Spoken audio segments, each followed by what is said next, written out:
I think ways to help people of color and people who are, in the minority to feel seen and to feel welcome. One way I think might be a little bit counterintuitive, but it would actually be to just name that, hey, we know that this is the case, that, predominantly the people that are leading worship, predominantly the people that you see in leadership don't look like you. And don't assume that you know what that feels like for the person of color, but just to name, hey, we see this, and this isn't our goal. This isn't, what we want our long-term picture to be. We're so glad that you're here.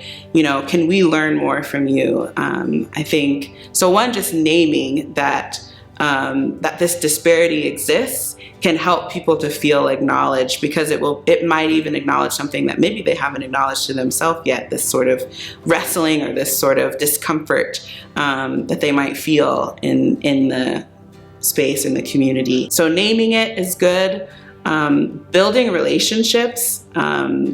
I think all the places where I sort of have grown have been places where people built relationship with me, like you do with anyone. And as you build relationship, of course, you see the gifts that that person has. You see the ways that God is moving, and you want to be a part of that. And so you name that and you call that out. But I think building relationship is a great foundation for that. I think the last thing I would say is just ask questions. Like, if you don't feel embarrassed to ask questions of a person of color, if there are things about their experience that you just want to know about, just ask.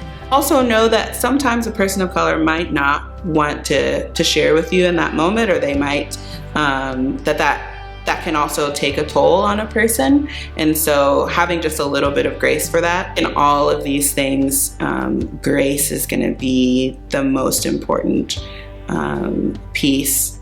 Having grace for yourself, having grace for others, as moving into sort of a new expression of church, a more diverse, a more multi-ethnic expression.